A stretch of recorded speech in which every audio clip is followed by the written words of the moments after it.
할렐루야. 혹시 역설에 대해서 알고 계십니까? 역설이란 말 혹시 알고 계십니까? 그 단어, 뜻.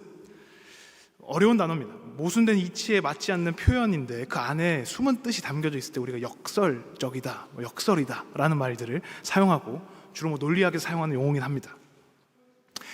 헬라어로 하자면 파라독사인데 파라는 뛰어넘다라는 뜻이고 독사라는 것은 견해라는 의미를 가지고 있습니다. 그래서 일반적 견해를 뛰어넘는 표현들을 우리가 역설이라고 말합니다. 예를 들면 그런 거 있지 않습니까? 왜 져주는 게 이기는 거야 라는 그런 표현을 많이 듣지 않습니까? 그런 겁니다. 져주는데 어떻게 이기지? 라고 하지만 그 안에 숨겨진 뜻이 있지 않습니까? 우리는 그런 것들을 역설적인 표현이다라고 보통 표현합니다. 한번 이런 얘기를 들어보셨을 겁니다. 성경에서 핵심만 간추리면 뭐가 나오는지 알아? 뭐 이런 질문들 받지 않습니까? 그럼 우리 보통 어느 정도 답을 알고 있지만 예수 그리스도가 나옵니다. 그런 답을 알고 있습니다. 아마 다들 이 부분에는 동의하실 겁니다. 저는 한번 여쭙고 싶습니다. 그렇다면 예수님의 말씀에서 그 중요한 키워드만 조금 나열해 놓으면 주로 어떤 것들이 나올까? 예수님이 직접 말씀하신 그 키워드, 하나님의 나라가 될 수도 있고 가장 많이 말씀하시는 것도 있고, 또는 회개하라는 것들, 또는 그 믿음을 말씀하시는 것들, 그 등등등을 보면 예수님께서 주로 말씀하시는 부분들이 나열이 됩니다. 하지만 저는 오늘 이 역설을 이 예수님께서 말씀하신 중요 키워드 중에 또한 하나라고 말씀을 드리고 싶습니다. 제일 많이 말씀할 때 이런 게 아니라 말씀하신 것들 중에 중요한 부분을 차지하고 있다라고 말씀을 드리는 겁니다. 무슨 말씀이냐면 예수께서 가르치실 때 역설적인 표현들을 자주 사용하시는 모습들을 보여줍니다. 오늘 그 중에서 몇 가지를 보도록 하겠습니다. 오늘 우리가 읽은 본문은 어떤 본문입니까? 다들 아마 아시는 본문이기도 하겠지만 제자들이 예수께 질문합니다. 천국에서 누가 가장 큰 자입니까? 우리가 알고 있는 본문은 사실 예수님께서 말씀을 이제 하고 계시는데 어린아이들이 중간에 뛰어다니다가 누가 혼내니까, 제자들이 혼내니까 혼내지 말아라, 우리 이 정도로 알고 있지 않습니까? 물론 그런 본문도 나옵니다. 오늘 근데 우리가 읽은 부분은 비슷하지만 제자들의 물음에서 시작하고 있습니다. 천국에서는 누가 큰 자입니까? 라는 질문을 제자들이 먼저 던집니다. 천국에 대해서 궁금한 것들이 떠오르기 시작하는 제자들의 마음속에 천국이란 무엇이고, 나중에 가면 우리가 같이 보겠지만 천국에서는 누가 높을까, 이런 것들이 궁금하는 시기였습니다. 제자들이. 그때 예수님께서 한 어린아이를 불러 세우시고 어린아이들과 같이 되어야만 한다라는 말씀을 하십니다. 우리 아마 그 정도로 여길 겁니다. 순수함을 가져야 되는구나, 순수해야 되는구나, 그런 자가 천국에 가는 거구나 라는 정도로 생각하지 않습니까? 그렇기 때문에 어떤 분들 중에 그런 말씀을 하십니다. 여러분들 동의하실지 모르겠지만 제가 이제 이 부분이 중요하다고 말씀드리면, 예수님께서 하신 말씀 중에 이 부분이 중요합니다라고 한번 말씀드리면 어떤 분들은 전사님 근데 이건 조금 안 맞는 것 같아요. 그래서 제가 왜 그럽니까? 라고 하면 요새 아이들이 얼마나 야갔는데 요새 애들이 예전이랑 달라요. 얼마나 야갔는데 어린아이와 같이 된다는 게 무슨 말입니까? 이런 얘기를 제가 실제로 들은 바가 있습니다. 과연 그래서 이제 그분의 논리는 그겁니다. 그렇기 때문에 이 아이는 그냥 아무나 찝은 게 아니라 그 중에서 특별하게 예수님을 잘 따랐던 아이지 않을까요? 이런 이제 그런 말씀을 저에게 해주셨습니다. 과연 그럴까? 한번 당시 상황을 좀 더 들여다보겠습니다. 당시 아이들은 어떤 취급들을 받습니까? 오늘날에야 아이들이 귀하지 않습니까? 한 가정에 하나 또는 둘, 많이 나면 3명 이렇게 낳으시고 그러지 않습니까? 오늘날에 아이들이 귀합니다. 그렇기 때문에 중요하게 이쁨을 받고 중요하게 인식됩니다. 하지만 우리 왜 예전에 5, 60년대 대한민국을 한번 떠올려 보시기 바랍니다. 50년 전에 그때 대한민국에서 아이들에 대한 인식이 어땠습니까? 아이들을 많이 낳지 않습니까? 한 집에 보통 6명, 7명 이렇게 낳지 않습니까? 형제자매가 많으니까 지금과 같이 한 명 한 명 다 그렇게 귀함을 받지 못했던 걸로 보입니다. 제가 그 현장에 있지 못했었는데 얘기들을 들어보면 그렇습니다. 보통 첫째만이 그 사랑을 독차지합니다. 보통. 그래서 조금 그런 부분이 하지만 첫째만 공부를 시킨다든지 대학에 보낸다든지 그런 것들도 비일비재하지 않았습니까? 심지어 이름도 막 지어주던 시기입니다. 그래서 막 이렇게 자녀들이 태어나면 이름을 막 짓는, 그래서 이름도 다 비슷비슷하거나 그런 부분들이 우리 5, 60년 전에 대한민국에 있었던 실제 상황입니다. 대한민국 5, 60년 전에 대한민국도 그런데 당시 유대 문화에서 어떻겠습니까? 성인식을 받지 않은, 흔히 말해서 미성년자, 당시에는 사람 수로 세지 않았습니다. 사람 숫자를 셀 때 보통 남자를 먼저 셌고 그 다음에 성인들을 셌고 그 뒤에는 그 미성년자들은 숫자에 넣지 않습니다. 사람들의 숫자를 셀 때. 당시 그런 유대 문화적인 배경이 있는 겁니다. 그렇기 때문에 아이들은 배우는 입장이고 스스로 높이지 못하는 입장이라고 여겼습니다. 그렇기 때문에 성경은 오늘 예수님께서는 어린아이들이 자기를 낮추듯이 낮추라고 말씀하고 있는 것입니다. 여기서 예수님의 가르침 중 하나인 역설이 등장합니다. 자기를 낮추는 자가 천국에서 가장 크다라는 말씀을 하시지 않습니까? 역설적인 겁니다. 낮추는데 어떻게 높아질 수 있지? 이 부분이 바로 역설입니다. 사실 예수님께서는 이 부분을 비유로도 설명하시는데 제가 읽어 드릴 겁니다. 누가복음 14장 9절에서 11절입니다.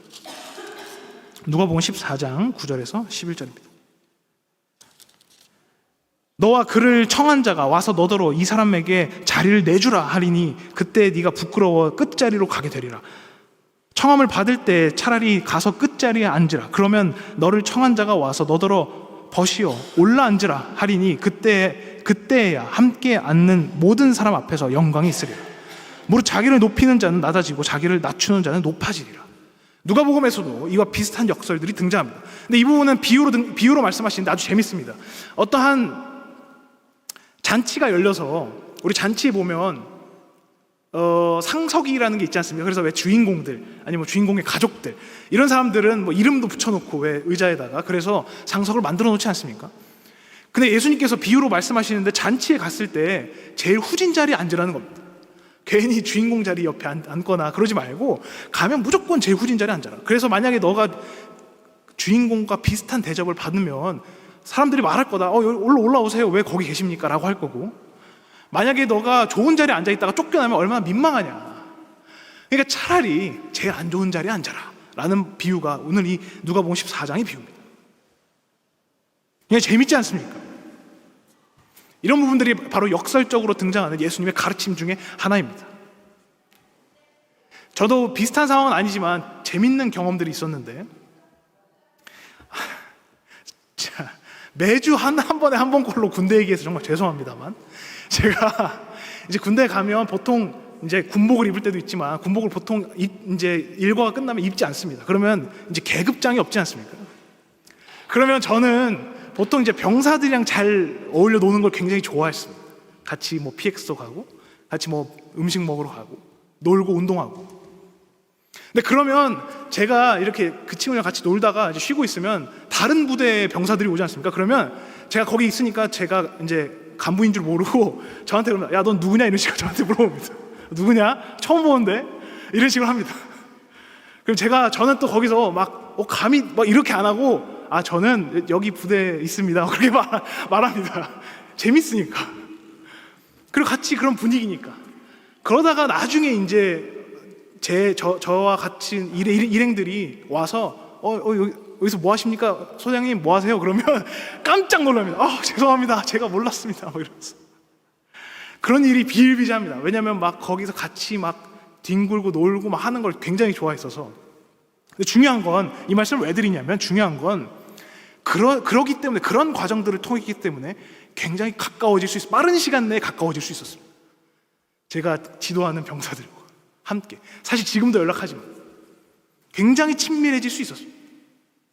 아무리 위험을 세워도 제 선배들이나 그런 분들 중에 위험을 세우길 좋아하는 분들도 있습니다. 근데 그들이 알 수 없는 영역이 있습니다. 그들은 들어올 수 없는 영역, 그들에게 마음을 열어주지 않는 영역이 있습니다. 근데 그 부분을 저에게 열어주고 함께 지냈던 게 아직도 생각이 납니다.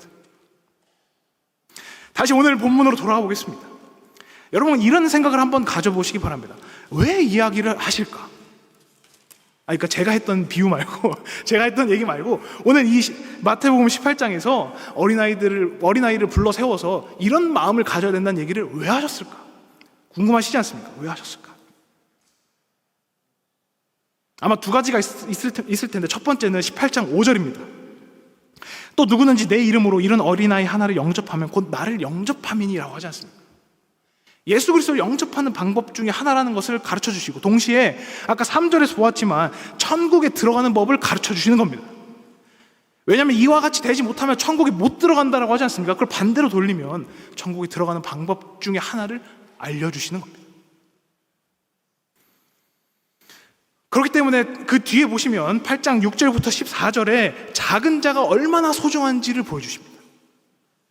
이 작은 자가 천국에서 얼마나 소중한지에 대해서 6절부터 14절까지 보여주십니다. 18장 6절에 보시면 누구든지 나를 믿는 이 작은 자 중 하나를, 18장 10절에 보시면 삼가 이 작은 자 중에 하나도 없인 여기지 말라. 18장 14절에 보시면 이와 같이 이 작은 자 중에 하나라도 있는 것은 하늘에 계신 너희 아버지의 뜻이 아니라. 작은 자라는 것이 신앙 안에서, 공동체 안에서, 천국 안에서 얼마나 귀한 존재임을 보여주는 본문인 겁니다. 그렇기 때문에 어린아이를 본보기로 세워서 이 어린아이를 통해서 비유들을 설명해 나가시는 겁니다. 예시를 드시면서 천국은 어떤 곳인지를 동시에 묘사하고 있는 것입니다. 사실 성경을 공부한 학자들은 그렇기 때문에 이 마태복음 18장을 가지고 뭐라고 말하냐면 교회 내 행동 지침이라고 말합니다.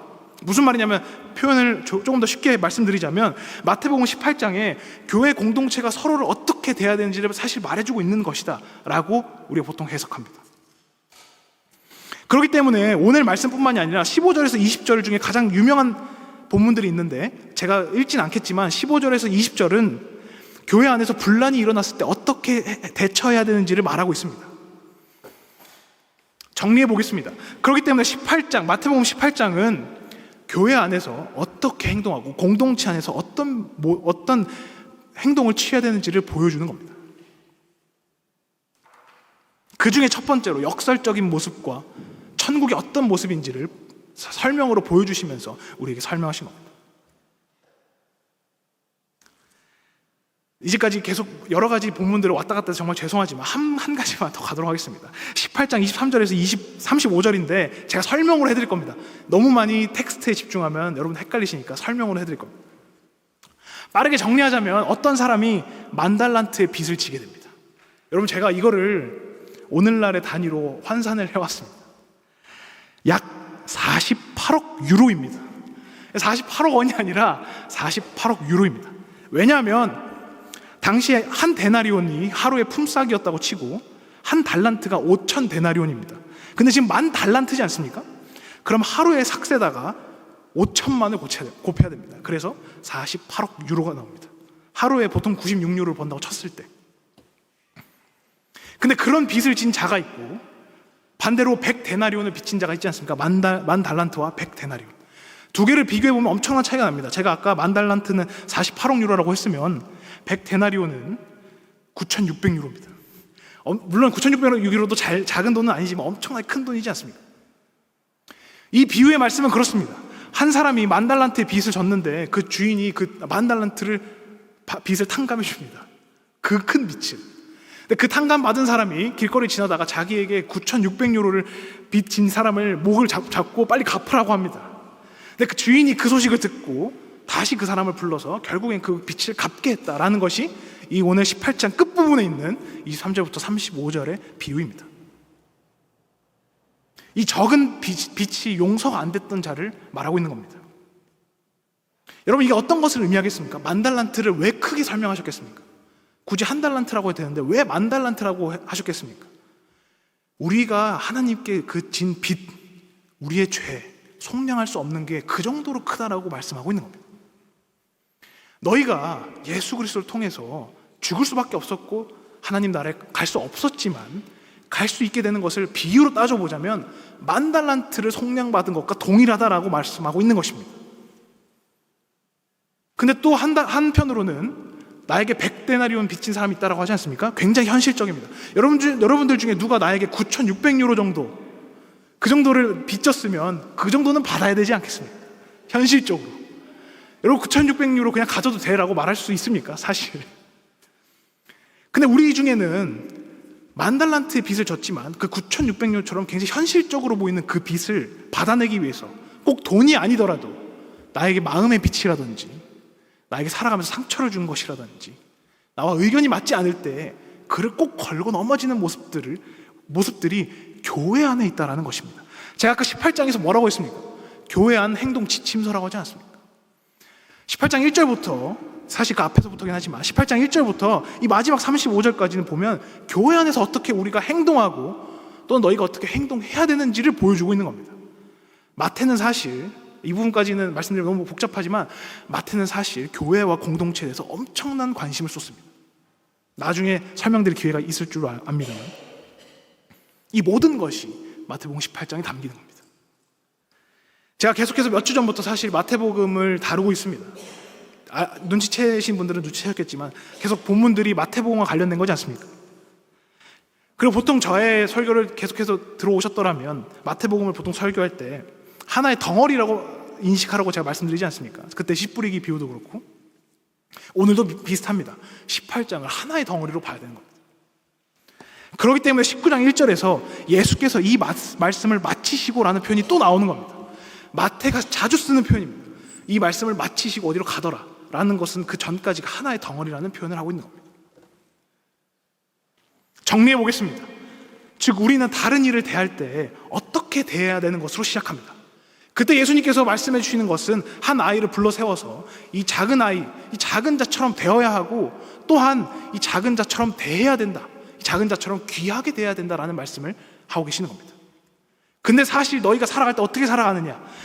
18장 23절부터 보면 35절까지를 보면 만달란트의 비유에 있는 것처럼 너희가 그런 식으로 살아가더라. 가장 작은 자가 귀한 자라고 내가 말했고 이렇게 대하라고 항상 내가 말하고 있지만 너희의 삶은 만달란트 진 사람처럼 살아가더라 라고 있는 말씀이 전체 세트인 겁니다. 우리는 그 앞에서 어떤 감정들을 갖습니까? 그 작은 자를 볼 때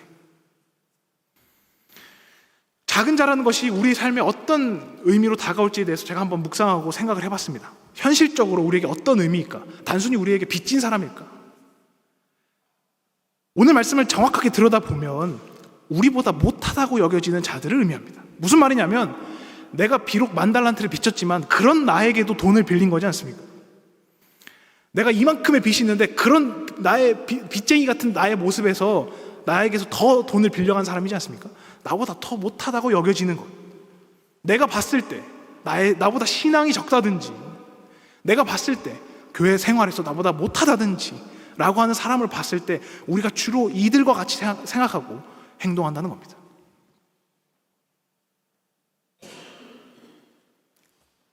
말씀을 좀 정리하도록 하겠습니다. 제가 권면드리는 바는 또는 성경이 말씀하는 것은 어떤 것이냐면 가장 좋은 것은 스스로 작은 자가 되라는 것입니다.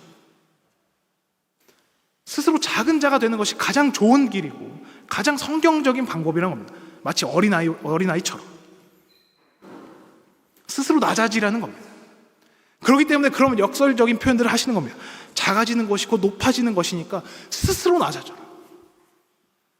너가 잔치에 갔을 때 스스로 그 자리에 앉아라. 누군가에게 쫓겨나지 말고 스스로 앉아라. 스스로 내려놓을 수 있어야 된다 라는 것들을 처음에 말씀하십니다. 근데 우리가 살아가다 보니 우리가 스스로 낮아지지 못할 때 그럴 때를 두고 우리에게 말씀하시는 겁니다. 너보다 못하다고 여기는 자, 너에게 100데나리온 빚진 자가 도대체 너보다 어떤 게 그렇게 못했길래 너보다 어떤 게 그렇게 낫다라고 여기길래 그 사람에 대해서 함부로 대하느냐라고 말씀하시는 겁니다. 그 사람을 보고 하는 행동들이 어떻습니까? 목을 조르면서 돈을 갚으라고 막 하지 않습니까? 너는 10,000달란트가 있고 저 사람은 어떻게 보면 100달란트밖에 빚이 없는 건데 어떻게 보면 너보다 더 나은 사람인데 근데 그렇게 여기지를 않는다는 겁니다. 너가 빚이 이만큼 있지만 너에게 조금이라도 빚이 있으면 낮은 사람으로 여긴다는 겁니다. 이걸 생각해 보면 어떻게 보면 나보다 더 높은 사람으로 여겨질 수도 있는 것이지 않습니까? 그런데 우리는 그 와중에서도 그들을 핍박한다는 겁니다. 내가 더 낫다라고 생각한다는 겁니다. 마치 10,000달란트의 빚을 잊은 사람처럼 행동한다는 겁니다. 우리 사실 우리의 삶 속에서 우리 신앙 속에서 단순히 제가 오늘 이 말씀을 통해서 말씀하고자 하는 바는 단순히 다른 사람과 대할 때 조심하십시오 정도가 아닙니다. 우리는 그 10,000달란트를 까먹고 행동한다는 점에 있습니다. 우리의 삶에서 그런 것들이 잊어지는 순간들이 종종 있지 않습니까? 우리는 마치 빚이 없는 사람처럼 우리는 마치 하나님과 대면할 수 있을 것처럼 그렇게 행동하고 그렇게 말합니다. 사실 이 이후에 제자들이 어떤 모습들을 보이냐면, 이 예루살렘으로 가는 마지막 순간에 제자들이 예루살렘으로 가기를 아마 직감을 했을 겁니다. 그들이 어떤 것들을 부탁하는 줄 압니까? 세베대의 아들들, 두 제자의 엄마가 와서 예수님께 말합니다. 하나는 좌편에, 하나는 우편에 앉게 해달라고 말합니다. 예루살렘 들어가기 직전에, 오늘 말씀이 18장인데 20장에서 이 제자들의 어머니가 와서 예수님한테 말합니다. 천국에 가면 예수님께서 나중에 메시아처럼 발현되시면 한 사람은 왼쪽, 한 사람은 오른쪽, 내 아들들을 좀 그렇게 세워주십시오 라고 말합니다. 천국에서 높은 자가 누군지에 대해서 이미 여러 번 설명하시지 않습니까? 오늘처럼 이 어린아이를 세워서 설명하시기도 하고 19장에서 이와 비슷한 말씀을 다시 한번 하십니다. 근데 그게 끝나기도 전에 마태복음 20장에 가서 그들은 천국에서 누가 높을지에 대해서 자리 싸움을 합니다. 마치 우리의 모습과 닮아 있지 않습니까? 자리 싸움을 하는 거, 어디에서도 높아질지. 그리고 한 가지 더 말씀을 드리자면, 마태가 말하는 천국은 동시에 교회를 의미합니다. 마태가 쓰는 수많은 표현 중에 천국을 때로는 교회로 바꾸면 해석이 되는 경우가 있습니다. 지금 제자들이 보이는 그 행동과 제자들이 보이는 그 태도가 교회 안에서 우리와 일치하지 않는가를 보여주는 겁니다. 비춰보라는 겁니다. 우리의 모습들이 어떤지에 대해서. 더 충격적인 건 뭐냐면, 나머지 10명의 제자들이 그 2명의 제자들을 보고, 여러분들이 제대로 된 제자들이라면 어떻게 반응하겠습니까? 그 2명의 제자가 왼쪽 오른쪽 옥신각신하고 있습니다. 그럼 여러분들이 10명의 나머지 제자라면 어떻게 반응해야 되겠습니까? 얘들아, 천국은 그런 곳이 아니야. 우리 배웠잖아. 우리 예수님께서 가르쳐 주셨잖아 라고 대답해야 되지 않습니까? 오늘 말씀에서 그들은 전혀 그런 모습들을 보여주지 않습니다. 마태복음 20장 21절입니다.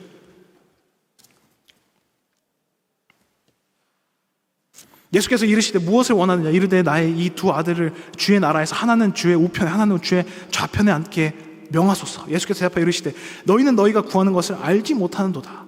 내가 마시려는 잔을 너희가 마실 수 있느냐? 그들이 말하되 할 수 있나이다. 24절입니다.